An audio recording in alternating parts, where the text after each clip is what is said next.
in this matchup as well.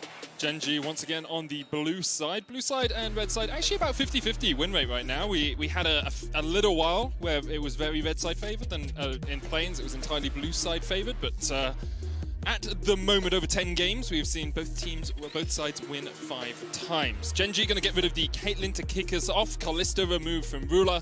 Ruler's Ashe is also a very strong pick for Gen.G, so wouldn't be surprised if we see TSM remove that or try and take it away themselves. Same for Doublelift though, it was his most played during the playoffs. He's been playing a lot of Ashe and Senna and is very comfortable on the champions. Lucian going to be taken off the board from TSM, going to deny that from BDD. There's the Twisted Fate that we were talking about, clearly not going to be the first pick for Gen.G. We still have a lot of power picks open though, things like the Ornn, like the Nidalee still up for grabs. Exactly, Reddy. It's 100% pick ban on Ornn and Nidalee so far in the tournament. And if you take away the Ornn, the expectation is here, TSM take away the Nidalee, and then Gen.G will get their pick of the second tier of power picks.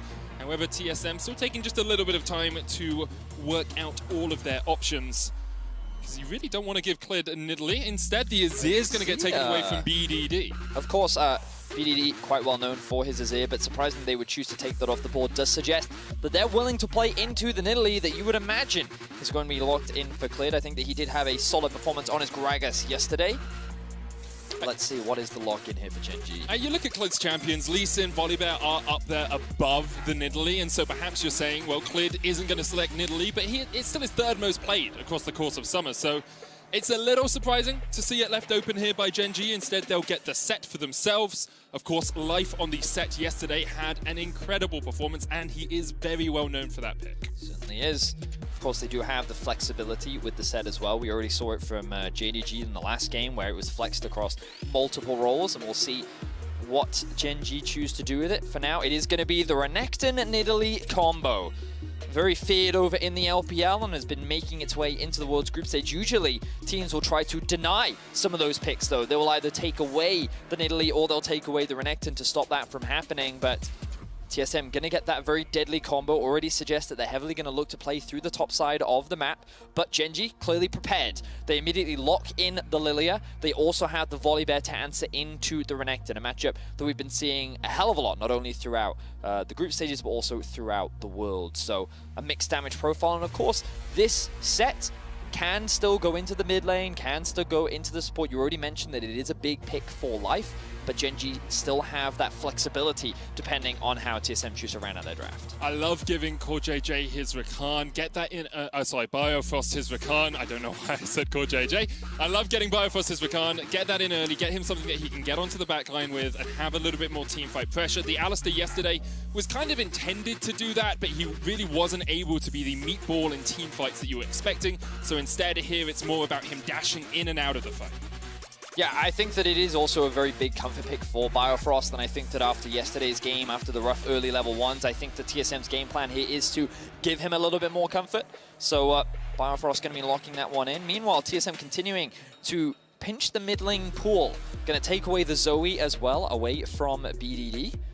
And then just looking to try and get Bjergsen the best possible matchup. Of course, he will get that counter pick later on to the game, so they can hold on for now. They're likely going to lock in their AD carry next. And oh, the Ashe actually taken off the board. I was kind of expecting an Ashe to come through from Doublelift, but it looks like that they want to deny that away from Ruler. Well, they're going to get rid of that. I wonder if that means Doublelift will go towards something like the Senna. It doesn't team up too well with the Rakan. Not a fan.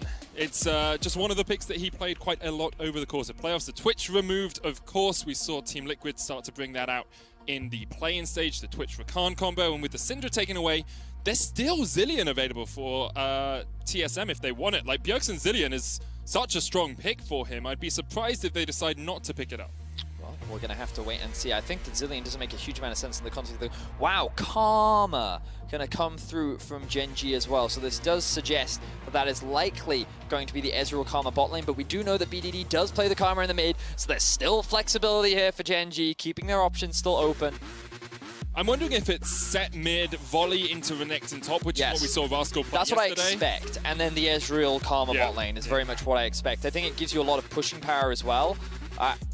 Okay. I mean, it's Bjergsen Zilean. I understand it's not perfect in the composition, but it's Bjergsen Zilean. Like, this guy is just so well known for this champ. He has an incredible record on it historically. I would have been very shocked if they didn't pick it up. Oh, I think I just need to think about this comp a little bit more, because it seems like it's trying to do a lot of different things for TSM. But we can explore it a little bit more once we actually get into the game. I think that the Gen.G comp is a lot more straightforward. They have a clear front line in the form of BDD and Rascal, very good at diving onto the back line. Both of their ultimates are literal jumps, right? So they act as like, they get in your face, they get very obnoxious. Meanwhile, you have the Karma to provide that additional bit of movement speed to help them close that gap. And then you have this long-range damage from the Ezreal, who can just be very self-sufficient, while Lily is dishing out all this AP damage alongside the tanks as well. So I feel like they have a pretty straightforward front-to-back comp. They can play team fights extremely well. I think they scale relatively well as well. And I think that they don't have to really force anything too hard in the early game. I don't expect a huge amount of aggression. I think that we should expect to see strong pushing bot side of the map from Gen.G. We get to see Ruler on his Ezreal, so I'm definitely looking forward to that. And I need a little bit more time to think about this TSM comp, because again, I think it kind of does a lot of different things, and clearly there's a lot of comfort here. We see like Senna for double lift, definitely one of his most played AD carries. We see the Rakan for Biofrost, definitely a comfort for him as well. And you also see the Zillion for Bjergsen. So like, in terms of comfort picks, champions that they're familiar with, TSM have definitely got a draft that they know how to execute on. 23-7 in the LCS is Bjergsen's Zillion. He is synonymous with the champion. I like some of the stuff it does in this composition, gives the Rakan more ability to engage, protects someone, of course, with that incredible ultimate. And so we'll see if TSM are able to utilize their comfort and translate it into a win. They lost yesterday against Fnatic. Gen.G just kind of sneaked by LGD. It wasn't the most impressive showing, but now today they will be trying to show that they are fighting for the top spot in this group. You know, thinking more about it, I actually think TSM really wanted the Twitch. And I think that Twitch ban was really huge from the side of Gen.G. Because that makes sense. Because if they had the Twitch, then all of a sudden this makes a lot more sense in terms of the composition. Especially when you have like Nidalee plus Zillion as well. So I guess they kind of defaulted back to the center after it was taken off the board. Of course, this is just speculation on my part. I cannot say for sure. But we have seen Twitch and Rakan rising in popularity, especially from teams like Team Liquid during the play-in stage. So yeah, that's my biggest concern right now for TSM's composition. It feels like that you have a Zillion that, while like he just doesn't have damage later on into the game, right? And Nidalee, I think that her ability to teamfight later on into the game is going to get harder as well. And Renekton, his value is going to fall off. Of course, against dive champions, I think the Renekton actually has a lot of value. But when it's against a set plus a Volibear, that's a lot that's coming into you that I don't think Renekton is going to have as much success with. So I'm just ultimately concerned about TSM's damage later on into the game. Like, where is it going to come from? Of course, Senna can be that when you get to a certain point in the game, but that's where my concerns come from. Maybe I'm wrong. Maybe they can find huge advantages up towards the top side of the map. This Nidalee Renekton combo is, of course, very terrifying. But already, level 1, Gen.G looking for an invade. Pushing in, going to get bombed by Bjergsen, but no level 2, no rewind for Bjergsen means that the double bomb stun cannot connect, and Cliff just runs straight through it. He's actually going to channel his recall here, and it looks like they've just gone in to see if they can gain some vision and then decided against going for anything more. They will drop a ward on the blue buff, get some information on where Speaker is starting.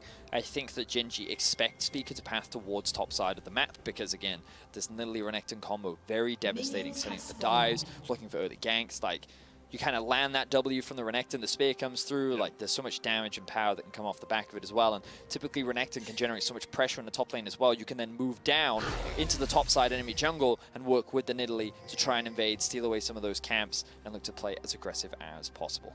Of course, on your screen, you can see the runes coming out from Bjergsen's Zillion. Very famous, known worldwide, as you already mentioned. A very impressive win-loss record on it. And going for the Glacial Augment, providing that additional utility to make it that much easier to land those double bombs to set up his team for good fights. And that is something that TSM have in spades. You've got the Glacial Augment coming out from Double Lift, you've got Bjergsen with it as well, you've got the speed up from Bjergsen and from Speaker.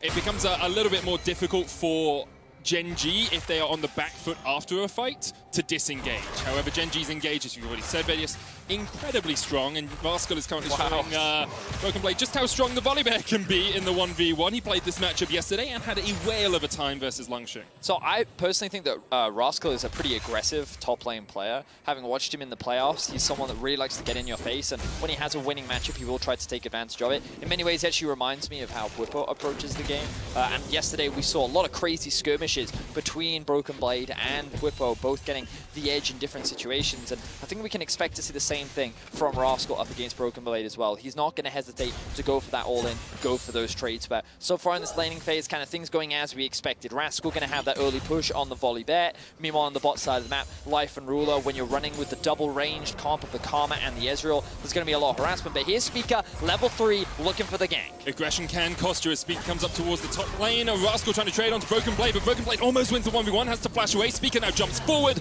and swipes away the bear. First blood TSM. This is very much what we expected, though. A full topside clear from Speaker into the level 3 gank, going to get the Renekton ahead. Of course, it does cost Broken Blade his flash, but the wave is in a really good spot for him, so he's going to be able to TP back in, and they can look for a return gank in the near future. Rascal does still manage to hold on to his flash in the top lane there. So Broken Blade, no summoners as he TPs back to the lane, but does have a Doran's Blade and a pot to only the Doran's Ring from Rascal. Meanwhile, in the bottom lane, we see Life and Ruler pushing in. Ruler actually running the Cull cut down combo, which is one we've seen a few AD carries do, because you don't get the extra health from the Doran's Blade. You can run cut down and get that little bit more damage against your lane opponent. The posturing very far forward in the lane. Bjergsen playing the bombs, being obnoxious with his glacial augments. BDD going to be forced back underneath his tower. But while all this was happening, Clid did steal away the blue buff. We did see that on our screens, just utilizing the fact that he has pressure in the bot side of the map, along with the mid lane. Zilean really doesn't generate a lot of lane pressure in the 1v1 into any matchups, and that's why we see BDD being so aggressive. And if you have a look at the CS discrepancy, there is a huge CS difference in the mid lane between BDD and Bjergsen. So BDD playing this matchup very well, knowing the limits of the champion and trying to take advantage of this Zilean in the early game. And I want to come back to that blue buff steal, because something we did see yesterday in the Fnatic TSM game was Selfmade was actually really good at getting into Speaker's jungle and trying to deny some buffs from him. In fact, Fnatic in that game took 13 buffs to TSM's 8 buffs across the course of the game. So we should keep our eyes on Speaker and keep our eyes on Clid to see how many camp Speaker is losing, because that translates to an XP differential as the game goes on. It's one of the things that you'll see at a lot of World Championship teams and how they utilize their pressure. And yesterday, I think TSM really struggled, not only because of the invisible pressure that Selfmade was generating, but how they would constantly move around the map and look to invade the enemy jungle, knowing that they had numbers advantage. And we're seeing it right here from Clid already in the early game. They have the push in bot, they have the push in mid. Speaker recognizes that this part of the jungle doesn't belong to him anymore, and so he has to try and steal enemy camps on the enemy top side. So beautifully done from Clid to try and build this advantage up, and you can already see a huge CS discrepancy starting to build between the two junglers. And I just wanted to give props to Doublelift, because while top is falling behind in far, I think he's actually got a bit of a freeze up. So I think it's not too bad that he's behind, but mid is very far behind, jungle's very far behind. Even in a losing 2v2 matchup in lane, Doublelift actually coming out ahead in the CS department. Should be able to pick up that tier, get towards the Manamune relatively soon. Ruler's gone back and got himself a tier alongside another Sapphire Crystal. So just stacking up all the mana that he can on the Ezreal early doors. Knows that he really doesn't have too much kill threat on the Senna and Rakan in the lane, so doesn't need to get that Manamune ASAP. But you can see that from Gen.G's perspective, they're looking at the tier for Ezreal, they've got the early mercs for BDD, and it's very much just a matter of taking their time. They don't have to rush into thing. If they're just constantly getting these XP and farm advantages, then they're happy, right? And they're going to keep this thing, they're going to keep the game going in this state for as long as they can, so they can ramp up and then look to play around these neutrals like the Drake, as Gen.G actually sending it for a dive on the top lane. Broken Blade the target, no flash, no TP. Lilting Lullaby not available yet for Clid, still only level 5, and so Broken Blade with the Dominus should just be able to force them away. Clid looks towards the Krugs and is like, well, these aren't quite as good as a kill, but instead I could take them, as Rascal is going to actually keep this wave away from the turret. Now, Speaker is on his way up, Vedius. This could be a little bit dangerous for Gen.G. TSM trying to collapse. Bjergsen has the 6 and has the TP. Could get in with the chrono shift if this dive goes too wrong. But look at the minimap right now, Medi. You can see that mid is still pushing in. BDD gets to roam up first, and while Bjergsen does have the TP, there's a huge health differential. Clid gets to steal away the Krugs. He's going to steal away the red buff, and it's kind of a similar pattern to what we saw yesterday, where it's just a matter of utilizing that early game pressure to steal away camps. And remember, the meta right now is very jungle focused. Teams that play and funnel resources into their junglers often find the most success. That's why a lot of players like Casa, players like Kanavi, players like Canyon were all very hyped up coming into this tournament because of how teams are capable of playing through them. And we're seeing now here from Gen.G how you can utilize that pressure in order to funnel even more resources. And the best way to do that is to deny the enemy jungler as many camps as possible. And like, look at that CS differential between the two junglers right now. Clid is already level 6, Speaker's still level 5, and even though no kills are happening in the early game, Speaker is really feeling this disadvantage. And the thing is, it's not even his fault. Yeah. There's nothing he can do about it. He doesn't have that pressure in the lanes. He has a Zillion in mid and a Renekton up top that's just getting bullied. He's looking down towards the bottom lane right now. Spear doesn't land as Ruler flashes away from it. Speaker trying to do what he can on the map. One of the youngest players at Worlds. The last embrace connects, and Ruler has been caught out here. Speaker dives forward, his second kill of the game. Life forced away. TSM finding picks where they can. All right, I love this play from Doublelift, really stepping up here in the 2 versus 2, doing very well in the farm department, and is like, I'm going for this. Flashes in, lands the root. No Ruler doesn't have any escapes left. Makes it even easy for Speaker to get the follow-up, and TSM advance their kill advantage to 2-0. Even though Speaker has fallen behind in this early game, his Nidalee is still to be feared. 4-1 throughout the LCS, drew 15 bans on the champion, and he is 2 kills to the good this game so far. It's actually the first time since the Odd One we have seen a homegrown NA player as the jungler for TSM. Came up through their Academy League, and in his first Worlds appearance, well, first Worlds Groups appearance, he's doing a pretty strong job, but being caught out just a little bit here. Losing Lullaby coming in, Biofrost looking for the charm. There's the Dawning Shadow as well. Showstopper going to bring Speaker back, but he's got the Chrono Shift on, and he's going to come straight back to life. And now Clid is caught out of position as Broken Blade closes in the True Shot Barrage, rattles through, Bjergsen goes low, but now BDD is the secondary target. Life coming in to help out. Rascal can dive bomb in the storm, bring up a Biofrost, dancing around Broken Blade as much as he can. The Facebreaker is going to pull them back. Biofrost has to use the grand entrance to have a grand exit. And TSM were able to find 1 kill in the fight. Ends up being a 1-for-1. What initially looked like a great opportunity for TSM actually only ends up evening out. And this was a situation where Gen.G thought they had the prio in mid, had the prio on top, and this was a safe invade for them to do. They were not expecting Biofrost to already be here on the Rakan, so he comes in to help assist Speaker. The Senna ultimate comes in as well, and then the Bjergsen ultimate too stops that execute from coming through. This forces Clid to disengage, and this is where Broken Blade sees his opportunity. Now Life does join the fray, locks up Broken Blade, and they think at this point we can keep going, but Bjergsen has no health, he has no mana. Speaker's not in a position to continue the fight either, and Broken Blade quickly realizes, oh, I'm not in a 3 versus 4, I'm in a 1 versus 3, and is forced to disengage. Well, lose his life. He disengaged all the way back to the fountain. It's the ultimate disengage. BDD is going to get his second turret plate in the mid lane. Gen.G at 10 minutes with about 1,000 gold lead, but some strong showing a couple of times here from TSM. As we said, Speaker 2-0-1. Biofrost as well, having a much better performance than we saw against Fnatic in the early game. He really struggled in that matchup, but here he's been able to be in the right place at the right time as Doublelift is the target. Clid coming in as well. Doublelift uses the Curse of the Black Isles just to get underneath his turret and will just about escape. Well played there from Ruler, and he's going to get all this money from the tower plates as well. Doublelift forced to go back to base after not taking an optimal trade, and it's a big loss. Going to continue to accelerate the gold lead, even though they're at a kill deficit, even though Speaker is getting these kills. Like, you just got to look at the experience difference between the two. Like, Speaker level 7, Clid level 8, the number of plates that are going into the back pocket of Gen.G. You can see that Volibear's been able to get one in the top lane. BDD, I think, is at 2 or even 3 in the mid lane. Ruler's got himself 3 to 4 in the bot lane. Like, Gen.G are just playing the map very well right now, and they're utilizing their pressure so exceptionally well. And like, this is how you optimize Lilia. You use her strong clear speed and pressure in the lanes to allow her to invade and steal away camps. And right now it is working out so well for Gen.G. Rascal goes back to the top lane with a 20 CS lead over Broken Blade. Broken Blade, of course, picked up a kill, but Rascal has that hodgepodge of items that we often see on the Volibear. As Speaker comes up towards him, Rascal with the stun on Broken Blade will just be able to get underneath his tower. Speaker unable to dive in there.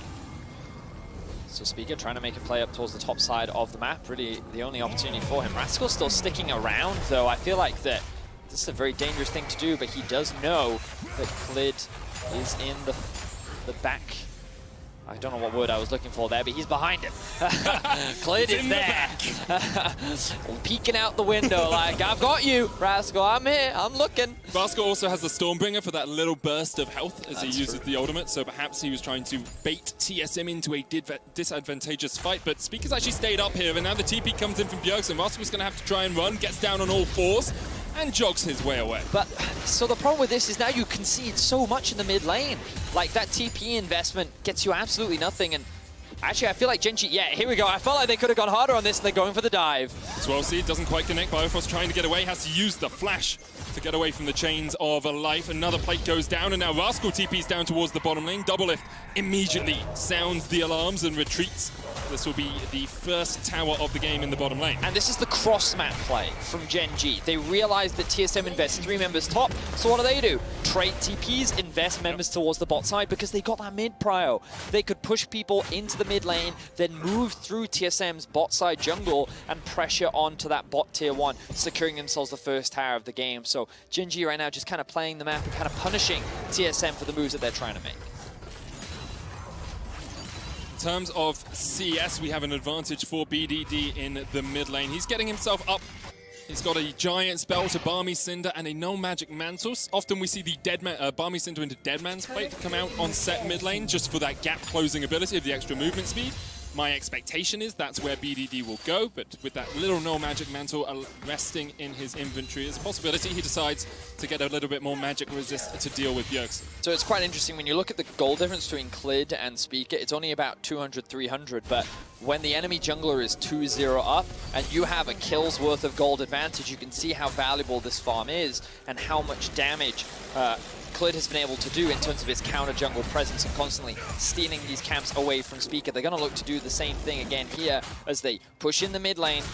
They're looking to gain control over the topside river so they can look to secure themselves potentially the next Rift Herald. Now Rascal has found Broken Blade. BDD is on his way down and has the Ghost could pop it if he thinks Broken Blade overextends. There's the Dominus, a slice and dice is going in, and now Rascal running up the river to the help of BDD. The showstopper available here for BDD, and Broken Blade, we have seen him outplay a 2v1 before, and the rest of his team is on the way to try and help out. The showstopper brings it back underneath the tower. The Colony, the Chrono Shift just in time. Broken Blade survives. Rascal has to flash away, and that bomb is ticking on his head. Doesn't quite take him, but the Dawning Shadow from downtown. Doublelift gets his first of the game, and Speaker is looking for a little bit more as he lands the spear, looking for the pounce to dive in onto BDD, but will not go for it. Ruler, though, flashing in the top lane, or jumping in, sorry, with the Arcane Shift to try and catch out Doublelift. Biofrost now dives back onto life. Doublelift doesn't really want any more of this fight, knows he doesn't have the ult, and knows that Ruler and Life are just that little bit stronger right now. Oh, really clutch stuff coming out from TSM to keep Broken Blade alive. In the 1v1 with the Blade of the Ruin King already completed, Rascal greatly overestimated his ability to win it, and he needed BDD's help, and I thought that when BDD ulted him back underneath the tower, that was it, but Flash comes in from Bjergsen just barely enough to get in range of the ultimate to keep him alive, and they're able to get themselves the bot tower. So they end up trading, but then with the Rift Herald on top of that, Gen.G extend the advantage even further. So they're now 3 towers to 1. They still have a 2k gold lead, and while they're behind in kills, the gold is still heavily in the favor of Gen.G. 2,200, 2,100 gold lead right now. We'll have another look at this Axe replay. The Stormbringer comes out, and as you say, I think Broken Blade's dead, but the Colder Meek into Flash from Bjergsen is just enough. And I love the fact that TSM commits to the dive here as well. Good ultimate from Doublelift to get into a position where he can land that execute. And then Speaker's like, okay, I've got to zone him away. I don't want him defending this tower. And they're able to make that trade happen. So good stuff from TSM, able to answer back. Now the trade spawns in about 10 seconds. I don't think that TSM is strong enough to contest to this right now. I think that they're likely going to just concede it, especially with Renekton on the top lane, but he does have the TP. But I think that the smarter play here is to just disengage, not go for it, and instead look to fight for the third Drake when you have a couple more items under your belt. See if you can get towards that Black Cleaver for Doublelift. Looks like there's going to be 2 actually on the side of TSM, with Broken Blade having a Phage in his inventory.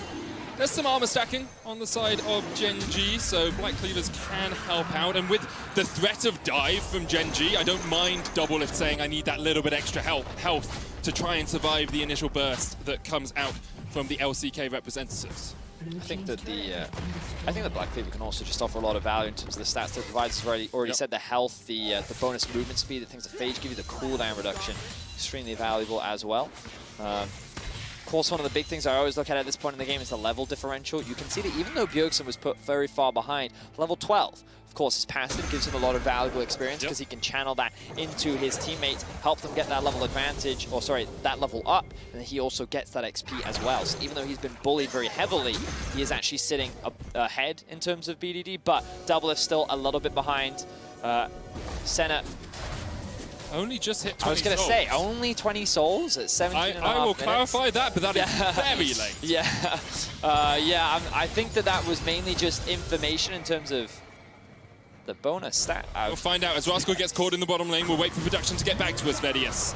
Rascal trying to win this 2v1. It's going to be a 3v1 shortly as Broken Blade will join. Rascal, no flash, lands the stun on Biofrost, does have the Stormbringer. He's going to try and jump away to the safety of the tower. The Speaker will not dive the bear today. So, looks like Rascal's able to escape the weak side police, but it means that Gen.G is going to look to create pressure on towards the top side of the map. They're going to continue to steal away these jungle camps, threaten onto these towers. Doublelift is just going to be forced to play wave clear duty for the time being, and it's just more and more being denied away from the TSM jungle. And you can see it's been sort of a steady 2.5 to 3,000 gold lead for Gen.G over the little while. A couple of dips here and there, but they continue to keep it about that point. TSM have done a good job of not falling too much further behind, and I have just got clarification, Vedius. Doublelift now on 21 Absolution stacks, so only has the first upgrade from his passive. Does give you that little bit more range, but usually if you're thinking of like super scaling Senna, you want to get to about 80 or so to be in a really strong position. Well, I mean, even 60 is fine, but I'm like, that is, yeah. Maybe I don't play Senna enough, maybe I'm wrong, but that feels like quite a late 20 stacks. Does to me as well as the quickness comes in. Life here to help out Rascal, and Speaker dives in. Rascal already dead. The tanking from TSM is sublime. Biofrost able to walk out. The Loathing Lullaby will not be used as Ruler dives forward. Oh, Speaker so low, just about able to survive. So TSM get themselves another kill. They've been doing a good job of finding a lot of picks. And this time, Gen.G isn't able to punish TSM for anything. They're just forced to catch this bot wave. And they will be able to close that gold gap just a little bit now. Only 1.3k. TSM still looking to scale up, ramp up in towards the later game. So I've been thinking about it a little bit, Vedius. I play mostly support Senna, so my job is usually to harass and get fragments, right? However, into an Ezreal Karma lane, well, I mean, yes. I can see how it would be very difficult to get any stacks off. Of course, but this also then brings more questions just around the purpose behind the Senna pick, right? Because he did also blind pick it. He had no information on what he was going up against. That's also why we saw the Ashe pick come through, the ban rather. Either way, I think Doublelift is still having a good game. You can see that CS discrepancy is starting to fall even further behind, but that's because Ruler is getting so much more farm funneled into him. Now that we're reaching later into the game, Rascal's kind of like taking a back foot. You can see that he's actually 2 levels behind Broken Blade right now. But that's because all that gold and resources being funneled into Ruler instead and cleared as well. But we do now have a minute and a half on the next Dragon, Vedius. Already 2 picked up for Gen.G. This would be sole point for Gen.G if they get it. It's only a mountain, so it's not the most impactful. It's not an ocean, not a cloud, but sorry, not an infernal, but it does still give you a huge amount more tankiness. And when you're playing with things like a Set and a Volibear, the setup around this mountain dragon could be very impactful. Yeah, it certainly is. And I think that both top laners have TP. I think that what Broken Blade could do here is push in this wave and already move down towards the bot side.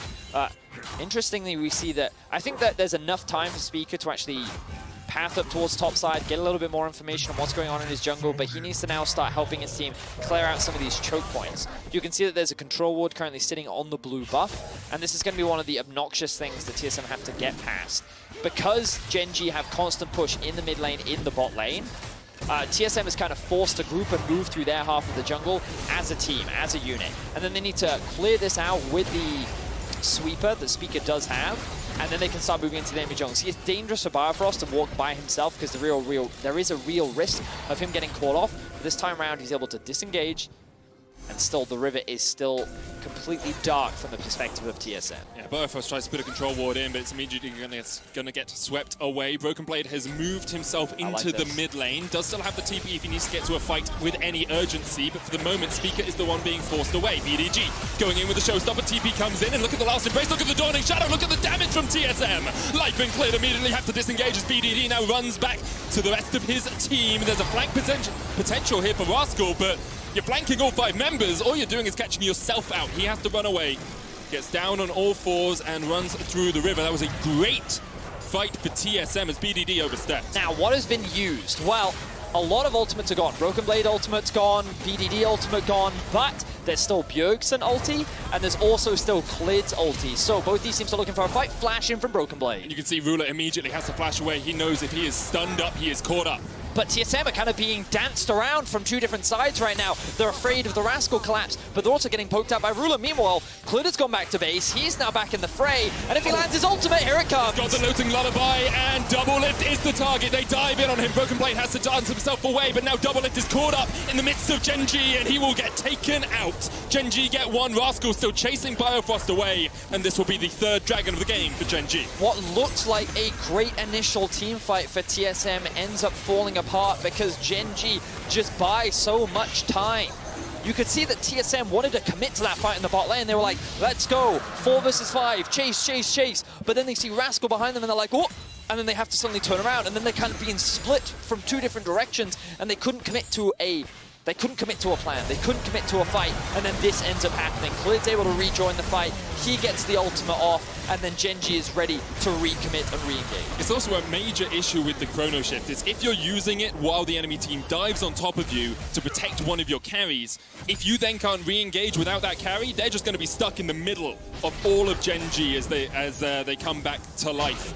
BDD here caught out just a little bit by Speaker, but he's got an adaptive helm and a dead man's plate, and he doesn't give a flying hoot about any of this. Bjergsen coming in with the TP as well, does have the Chrono Shift back up. BDD's going to show stop at Biofrost back. Bjergsen almost taken out, has to use the Chrono Shift on himself. And once again, look at this. Wherever TSM, they can't get there in time. Bjergsen dive bombed in with the Stormbringer, and BDD punches him to death. The Zillion's down, Biofrost. And next on the menu is the Mystic Shot finds its mark. Double Lift trying to dance around as much as he can, but it's a double for Ruler. And Gen.G have broken this game wide open. TSM tried to force a play onto the top side of the map. BDT was the target that they went for, and it did not come through. Speak is going to be executed on the hands of Klid in his ultimate, and Gen.G will be able to lock down the Baron. And Ruler flashes the Samsung Galaxy emote. Last time these two teams met was 2016 Worlds, where Samsung Galaxy and TSM went 1-1 in the group stage. Ruler, the only player left standing on this squad for Gen.G who was there then. And once again, he is taking it to G2 with fights like this. So we're seeing the second half of this fight, and you'll notice that Bjergsen's ultimate gets popped extremely early. It was TSM that tried to instigate the engage, but it was such a good ultimate from BDD as well to use it onto the Rakan to actually catch him off guard, and then what looked like an engage from TSM actually ends up being an engage from Gen.G, which they can very quickly capitalize and punish. And the gold graph has gone from a meandering mountain to a skyscraper as it dances all the way up to 6,200 gold lead here for Gen.G. There's a dragon on the menu, a soul for them in 2.5 minutes time. And in this Red Bull Baron power play, they have a lot of different options. They are looking at the moment to split BDD down towards the bottom lane. Rascal goes up top, and it's kind of a traditional 1-3-1 here, Betty. Yeah, I think that with the Baron buff, they can kind of just do whatever they want. I think that no one can really deal with BDD in the bot lane.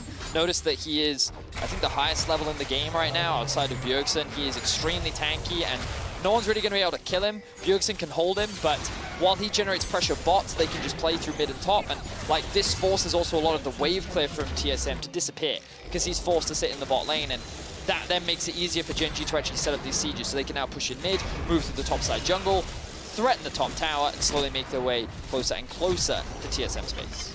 Bjergsen trying to clear out the wave here. BDD just punching the tower for all he's worth. Biofrost looking for an engage. Ward comes out. Ruler able to dodge just to the side of the spear. Swell Seed goes wide, but Ruler actually stepping forward here. Trinity Force and the Mura Man are already stacking up. He's got a QSS, and he's on his way to a Death's Dance next, I would assume. Chips away at the tower. Essence Flux doing a lot of work, of course, to these objectives. You can see getting chunked out there. Rascal still in the top lane just by himself. BDD almost finished this tower, and Biofrost actually looking for a flank position here. This could be what TSM need. However, Klid, aware and awake to the danger, puts the sleep onto the Rakan. And watch out, Eep, Biofrost, as you have to dance across the wall to get yourself to safety. Meanwhile, the middle inhibitor tower goes down. Broken Blade on the menu for Ruler. He's on a killing spree now. 3-1-3 on this Ezreal. And the True Shot Barrage rattles across Biofrost. Flash forward, Mystic Shot. Doesn't quite connect, but that's an inhibitor down in the mid lane. And next up are these Nexus towers. TSM retreated to their base, and Gen.G are just taking everything they can in a heartbeat. Bjergsen trying to clear out the wave. Here's the quickness from Bioboss. Gets onto Ruler, but Ruler uses the QSS to get away, and Double Lift is dumped into the team. And now with the towers disabled, Ruler and Co can just sweep them away. The Nexus at the target. Speaker forced back to the fountain, and Ruler's playing with his food now. Bioboss chased away by the Ezreal. Bjergsen and Speaker back on the base, and Ruler are going to go 2-0 up in their group. Gen.G with a commanding performance from start to finish. They utilized the early pressure in their lanes extremely well, and while we did see TSM finding a number of picks, a number of kills, it never really translated into anything. Gen.G moved around the map extremely cleanly. They constantly stole away enemy jungle camps, and again, it's just a great example of how to utilize that pressure from your lanes. A great example of how to play around this Lilia and how devastating she actually can be. Overall, great performance from the Gen.G squad, and definitely a return to form, I would say, compared to what we saw after yesterday's game. I agree with that. I think Gen.G had a good showing on the day. There were some signs of life in TSM as well. I think Biofoss had a much better performance today than he did yesterday. His Rakan, there were some really good moments where he found engages. Speaker as well, even though he fell behind, was still finding those picks, was still on the front foot. And that is always a good thing to see. But going 2-0 down in this group makes it a very difficult road now for TSM. They still got LGD, who really challenged Gen.G yesterday. And then, of course, they've still got the second round robin against Fnatic and Gen.G as well. Yeah, so from TSM's perspective, they kind of want Fnatic to lose to LGD, and then they want to beat LGD, and then you suddenly have a very interesting group where everyone is kind of, with Gen.G kind of clearly at the top, and then everyone else kind of fighting for that second spot. But we'll have to wait and see, because, of course, our next game is going to be a big one. Yeah, that is our final game of the day. It's just around the corner as Fnatic face off against the LPL's LGD. Before we go to the break, though, let's listen in to Fnatic.